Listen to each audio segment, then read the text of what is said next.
Shalom Bapak Ibu, Saudara-saudari yang terkasih di dalam Tuhan.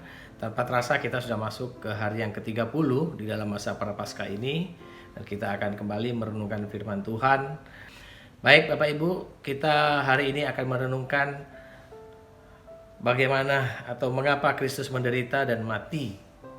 Itu adalah agar kita mati terhadap dosa dan hidup dalam kebenaran. Ayat firman Tuhan yang akan kita renungkan diambil dari kitab 1 Petrus pasal yang kedua ayat yang ke-24. Demikian firman Tuhan. Ia sendiri telah memikul dosa kita di dalam tubuhnya di kayu salib, supaya kita yang telah mati terhadap dosa hidup untuk kebenaran. Oleh bilur-bilurnya kamu telah sembuh. Meskipun terdengar sepertinya aneh bahwa kematian Kristus menggantikan kita dan demi penghapusan dosa kita, itu memiliki pengertian bahwa kita juga telah ikut mati bersamanya. Kita pasti berpikir bahwa adanya pengganti, maka harusnya kita luput dari kematian. Memang benar bahwa kita luput dari kematian, yang artinya bahwa kematian kekal atau penderitaan dan keterpisahan selamanya dari Allah.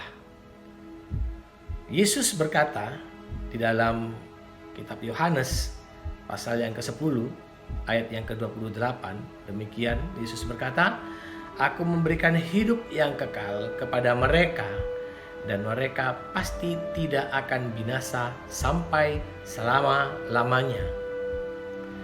Dan Yesus juga berkata di dalam Yohanes 11 ayat yang ke-26, demikian, "Setiap orang yang hidup dan yang percaya kepadaku tidak akan mati selama-lamanya." Saudaraku, kematian Yesus memang memiliki pengertian bahwa setiap orang yang percaya kepadanya tidak binasa, melainkan beroleh hidup yang kekal. Di dalam Yohanes 3:16 juga dikatakan demikian. Tetapi ada pengertian lain mengapa kita memang ikut mati. Ketika Kristus mati menanggung dosa kita, Ia sendiri telah memikul dosa kita di dalam tubuhnya di kayu salib, supaya kita yang telah mati terhadap dosa hidup untuk kebenaran. Oleh bilur-bilurnya kamu telah sembuh. Di dalam ayat yang kita renungkan hari ini, 1 Petrus pasal yang kedua ayat 24. Yesus mati agar kita mendapatkan hidup. Dan Yesus mati agar kita juga ikut mati bersamanya. Ketika Kristus mati, sebagai orang yang beriman kepada Kristus, kita turut mati bersama Dia. Alkitab menyatakan hal ini dengan jelas di dalam Roma pasal yang ke-6 ayat yang ke-5. Kita telah menjadi satu dengan apa yang sama dengan kematiannya. Jika satu orang sudah mati untuk semua orang, maka mereka semua sudah mati. Di dalam 2 Korintus pasal yang ke-5 ayat yang ke-14 dikatakan demikian. Saudara yang terkasih dalam Tuhan, iman menjadi bukti dari dipersatukannya kita dengan Kristus dalam cara yang menentukan ini. Orang percaya telah disalibkan dengan Kristus. Di dalam Galatia pasal yang kedua ayat 19 dikatakan demikian. "Sebab aku telah mati oleh hukum Taurat untuk hukum Taurat, supaya aku hidup untuk Allah. Aku telah disalibkan dengan Kristus."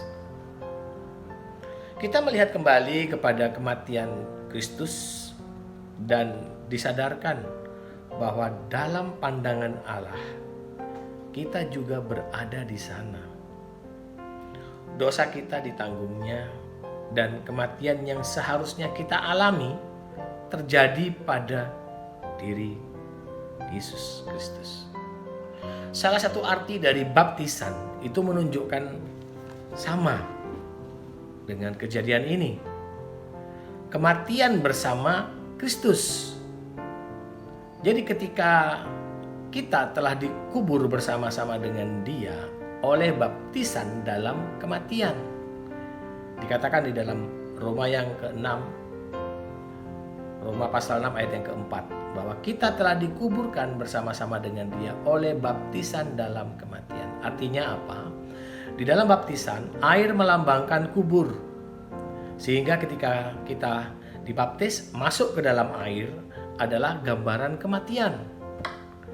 Namun ketika kita sudah keluar dari air, diangkat, bangkit, adalah gambaran tentang sesuatu yang hidup, yang baru. Semuanya menggambarkan apa yang Allah lakukan oleh iman. Di dalam Kolose pasal yang kedua ayat ke-12 dikatakan demikian. Kolose pasal yang kedua saya akan baca pasal yang ke-12. Karena dengan Dia kamu dikuburkan dalam baptisan, dan di dalam Dia kamu turut dibangkitkan juga oleh kepercayaanmu kepada kerja kuasa Allah yang telah membangkitkan Dia dari orang mati. Ya, jadi kita juga baptisan yang dilakukan itu melambangkan bahwa kematian dan juga melambangkan bahwa kita bangkit dari kematian. Kita dibangkitkan, hidup dari kematian. Kenyataan bahwa kita sudah mati bersama Yesus dikaitkan langsung dengan kematiannya bagi dosa-dosa kita. Di ayat yang pasal yang pertama kita baca tadi di 1 Petrus pasal yang kedua ayat 24 mengatakan, Ia sendiri telah memikul dosa kita dan supaya kita yang telah mati. Artinya apa? Ini berarti bahwa ketika saya percaya kepada Yesus sebagai juru selamat pribadi, kita juga mengakui bahwa telah mengalami kematian sebagai orang berdosa.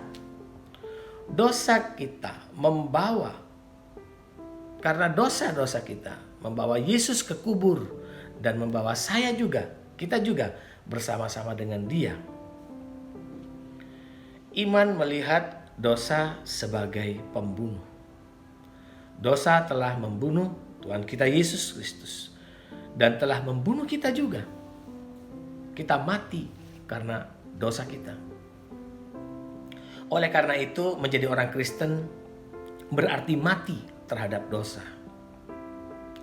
Manusia lama yang mencintai dosa ikut mati bersama dengan kematian Yesus. Dosa menjadi seperti pelacur yang tidak lagi terlihat cantik bagi orang-orang yang sudah percaya akan kematian Yesus. Dosa adalah pembunuh raja, saya dan diri saya atau kita semua yang percaya.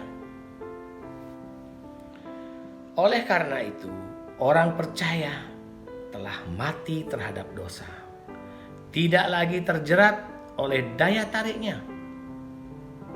Dosa pelacur yang membunuh sahabat kita, Tuhan kita Yesus Kristus, tidak lagi memiliki kekuatan. Dia telah menjadi musuh kita semua, orang-orang yang percaya, orang-orang yang beriman. Hidup baru yang kita miliki sekarang dikendalikan oleh kebenaran. Di dalam 1 Petrus juga tadi dikatakan, Ia sendiri telah memikul dosa kita di dalam tubuhnya di kayu salib, supaya kita yang telah mati terhadap dosa hidup untuk kebenaran. Keindahan Kristus yang mengasihi saya dan saudara, serta yang sudah memberikan dirinya bagi saya dan saudara, telah menjadi inti bagi jiwa kita semua, bagi iman percaya kita semua. Keindahannya adalah keadilan dan kebenaran yang sempurna, perintah yang ingin saya ikuti dan saudara juga. Saya juga mengundang Bapak Ibu, saudara-saudara terkasih juga untuk mengikutinya. Itu seperti yang dikatakan di dalam kitab Roma sebagai penutup perenungan kita pada hari ini, dari Roma pasal yang ke-6 ayat yang ke-13. Demikian firman Tuhan, serahkanlah dirimu kepada Allah sebagai orang-orang yang dahulu mati tetapi yang sekarang hidup, dan serahkanlah anggota-anggota tubuhmu kepada Allah untuk menjadi senjata-senjata kebenaran. Kiranya renungan firman kita hari ini, mengapa Yesus mau menderita mati bagi kita, agar kita juga mati, ikut mati terhadap dosa-dosa yang sudah kita lakukan. Kita sudah tidak lagi membela dosa atau mengingini atau mencintai dosa, tapi kita sudah bermusuhan, kita sudah membenci dosa itu. Dan kita juga hidup setelah itu di dalam kebenaran. Kita menghidupi iman kita senantiasa hanya di dalam kebenaran. Dan kita sudah tidak lagi mencintai dosa. Dan kita semua sudah membenci dosa. Oleh kematiannya kita juga ikut mati. Dosa-dosa kita mati. Tapi kita kembali hidup hanya di dalam kebenaran. Tuhan Yesus memberkati.